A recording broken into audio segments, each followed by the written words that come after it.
Today is February 12th.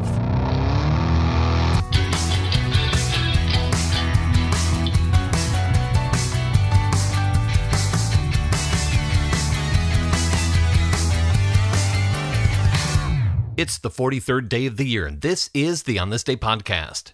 If you've been listening from the start, some of this may sound a little familiar, and if you haven't, it'll all be new to you. Either way, enjoy the show.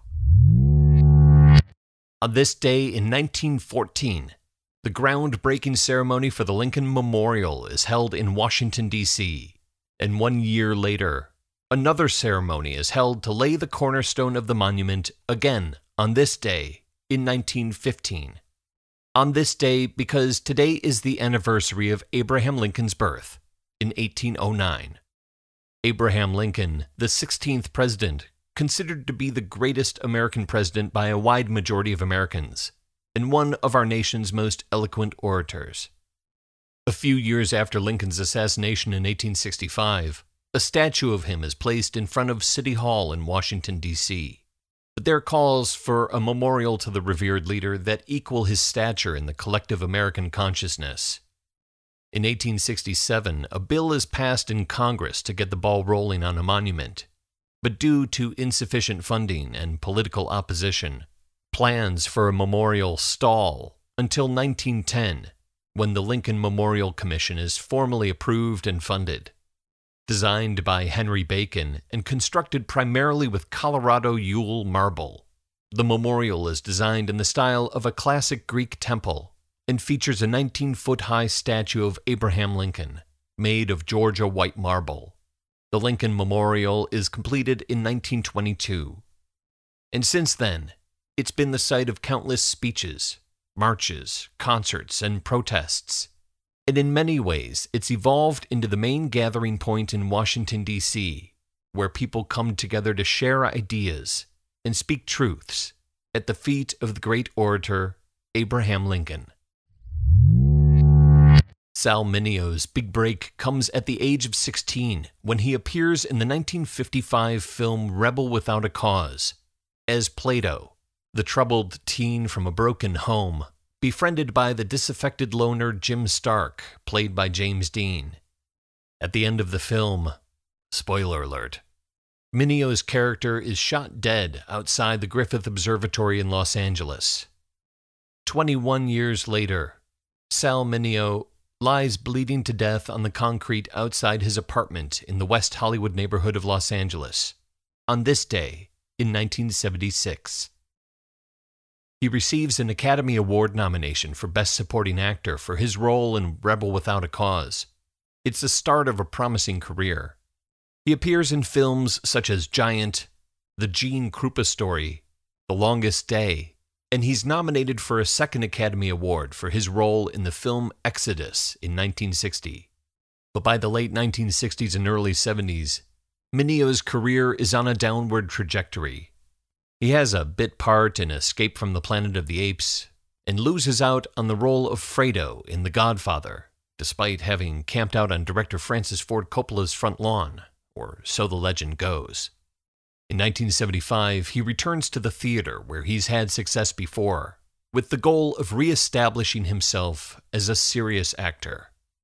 He receives many accolades for his role as a bisexual burglar in the San Francisco staging of the comedy P.S. Your Cat is Dead. The show is a hit, and in early 1976, Mineo and the play come to Los Angeles. He takes an apartment on Holloway Drive in West Hollywood, and it is there when he returns home from a rehearsal in the evening of this day in 1976. After parking his Chevette in the carport and stepping out into the back alley, that he is stabbed in the heart.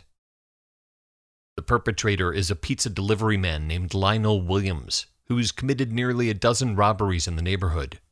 And when he stabs his victim in a botched robbery on this day in 1976, he has no idea that he has just murdered Sal Mineo. On this day in 1994, athletes from 67 countries gather in Lillehammer, Norway, for the opening ceremonies of the 17th Winter Olympics. As is tradition, the opening ceremonies celebrate the host country's heritage, and the event on this day showcases Norwegian culture and Norse mythology. The ceremony is held at the ski jumping hill, and ski jumper Stein Gruben jumps down the hill with the lit torch before handing it off to a cross-country skier, and then Crown Prince Magnus, who lights the Olympic cauldron, officially opening the Games. While the attention of the country on this day is focused on the Olympics in Lillehammer, about 100 miles away in Oslo, two men lean a ladder up against the National Art Museum. They smash a second-story window, grab a painting, and disappear. Oh, and they leave a note that reads, quote, "Thanks for the poor security." The painting is The Scream by Edvard Munch. Munch paints 4 versions of the Scream, 2 paintings and 2 pastels. The version stolen on this day in 1994 is the 1893 painting, considered the most important version, a painting so well known that it would be impossible to sell. And it's not the first Munch to be stolen. 6 years before, a Munch painting called The Vampire is stolen from the Munch Museum, also in Oslo. The Vampire is recovered a few years later. A few guys are caught, including a fella named Paul Enger, who does 4 years in jail for the theft. In 1994, all the authorities have to go on is surveillance footage of the break-in and getaway. And that note. The Norwegians ask for help from Scotland Yard's Arts and Antiquities Squad, and by May of 1994, they've recovered the stolen painting. And they arrest the culprits. Among them is Paul Enger, who once again gets 4 years in jail for stealing yet another Edvard Munch painting. On this day, in 1994.